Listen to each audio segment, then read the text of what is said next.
नमस्कार, मी कीर्ती गायकवाड। स्वागत आहे आपलं आय न्यूज 28 मध्ये। चला तर मग जाणून घेऊयात महाराष्ट्रातल्या ताज्या घडामोडी। उसर ग्रामपंचायत प्रदूषणकारी कंपन्या बंद करणार। वाडा तालुक्यात टायर वितळवणाऱ्या अनेक कंपन्या आहेत। ह्या कंपन्या प्रदूषण मंडळाचे नियम धाब्यावर बसून मोठ्या प्रमाणात प्रदूषण करत आहेत।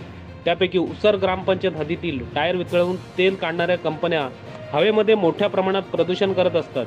तसेच रासायनिक सांडपाणी शेतात गेल्याने शेतकऱ्यांचे मोठ्या प्रमाणात नुकसान होत असते। याच्या तक्रारी शेतकऱ्यांनी ग्रामपंचायतकडे केल्या असता ग्रामपंचायतने प्रत्यक्ष स्थळी पाहणी करून कंपन्यांचे प्रदूषण कमी करण्यासाठी नोटीस बजावल्या।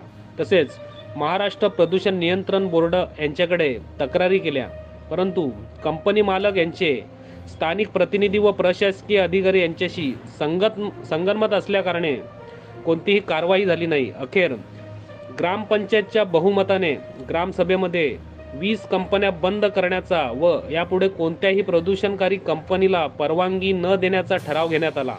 येत्या 7 दिवसात कारवाई न झाल्यास ग्रामस्थांसह सरपंच, उपसरपंच व सदस्यांनी उपोषण करण्याचा इशारा शासनाला दिला आहे। इंडिया न्यूज 28 साठी पालघर प्रतिनिधी किरण दुपारे। आपल्या परिसरामध्ये टायर कंपन्या भरपूर आहेत आणि त्यांचा त्रास या सर्व गावकऱ्यांना, शेतकऱ्यांना होतोय। शेतकऱ्यांची शेती सुद्धा नापीक व्हायला लागली। अशा वारंवार तक्रारी आपल्या परिसरातील शेतकऱ्यांच्या येत आहेत। आपण एक ग्रामपंचायतचं आणि गावाचा पहिला पदाधिकारी म्हणून आपण त्याच्यावर आतापर्यंत कुठल्या कारवाया केलेल्या आहेत?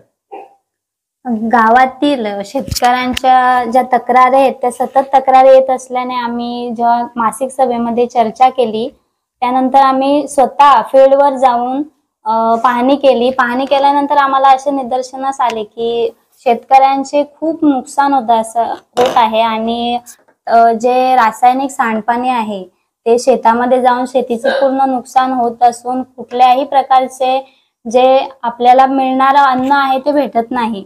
त्यानंतर आम्ही वारंवार अशा प्रकारच्या कंपनीला पत्रव्यवहार केले, त्यानंतर तिकडनं कुठलाही रिस्पॉन्स मिळाला नाही आणि त्यानंतर आम्ही MPCBला व तहसीलदारांना पत्रव्यवहार केले, परंतु त्यांनी कुठल्याही प्रकारे कारवाई केली नसून आपण ज्या कारवाया केलेल्या आहेत किंवा त्यांना नोटीस काढलेल्या आहेत त्या कधीपासून केलेल्या आहेत आणि कशा प्रकारे केलेल्या आहेत? 6 डिसेंबर 2022 ला आपण MPCB व तहसीलदार साहेबांना आपण प्रथम पत्रव्यवहार केला। त्यानंतर त्यांनी कोणत्याही प्रकारे कारवाई केली नाही।